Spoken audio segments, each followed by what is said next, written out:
মেয়ে জোসনা আমায় কথা দিয়েছে, আসি আসি বলে জোসনা ফাঁকি দিয়েছে, গান বলছে স্টেজে। আর একটা মেয়েলি বক্তা আছে, সে আবার গীত বলে। বাংলাদেশে তাহিরি হুজুর সহ আরো হুজুর আছে, তাদের জিকিরের মধ্যে দমের জিকির হচ্ছে হিপ হিপ হিপ। আরে হিপ্পি হিপ্পি করছে, তাদের মিডিয়ার লোক ধরেছে, বলছে আচ্ছা ভাই আপনি ওটা বলছিলেন কি, হিপ্পি হিপ্পি করছিলেন? বলছে না, ওটা দমের জিকির, ওটা আপনারা বুঝতে ভুল করেছেন। আল্লাহ আকবার, আল্লাহ আকবার এরকম করছিলাম। আচ্ছা আল্লাহ আকবার এটা বোঝা যাচ্ছে না? টোটালি তা না, ও হিপ্পি হিপ্পি করছে। তো শ্রোতারা শুনে চলে যাচ্ছে।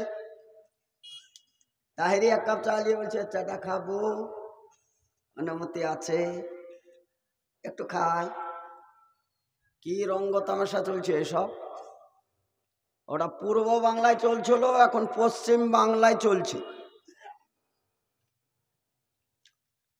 আর বক্তারা তো এখন পল্লী গীতও চালাচ্ছে। এক বক্তা বলছে সব সখী কে পার করিব, নিব আনাই আনাই, তোমায় সখী পার করিব, নিব কানের সোনা সখী গো, আমি প্রেমের ঘাটের মাঝি, প্রেম ছাড়া কিছুই বুঝি না। শুনেছেন না? শোনেননি? আর আমরা শুনছি, শ্রোতারা শুনছি, শ্রোতারাও কোনো প্রতিবাদ করে না। সভাপতি সাহেব তিনিও প্রতিবাদ করেন না, আলেমরাও প্রতিবাদ করে না। সোশ্যাল মিডিয়ায় এগুলো যাচ্ছে, সবাই তাল লাগে শুনছে। ওদের নাকি বলে শ্রোতা বেশি। এই জালসাগুলো এখন রঙ্গ তামাশা হয়ে দাঁড়িয়েছে। যাদেরকে খুব বাজছে, সবাইকে তো ভালো লাগবে না এটা, যেহেতু তাদের প্রতিবাদ করেছি। তারা ঘুরে বলছে ও সালাফির ভাষা খুব খারাপ। আমার ভাষাটা খারাপ? খারাপ জায়গায় থাক, তোমার ভালো ভাষা তো গান কেন শুনছো? গান শোনা আজকে হারাম শুনছেন না আগে থেকে হারাম? বলেন, আগে থেকে হারাম না? যে জিনিস হারাম তার নকলটাও হারাম হবে না? হবে না? আসলটা হারাম হলে নকল হারাম হবে না?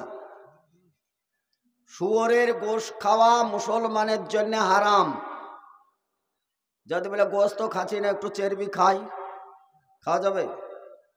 মাথার মগজটা একটু খাই।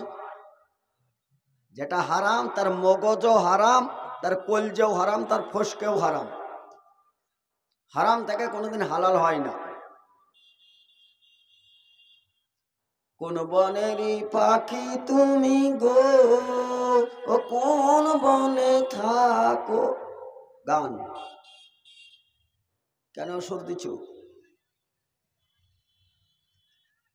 ফলে এগুলো বক্তা চয়েস করে নিয়ে আসে স্টেজে, আমরা শুনি আর বলে ওতে মেয়েও শ্রোতা বেশি হয়, ছেলেও শ্রোতা বেশি হয়।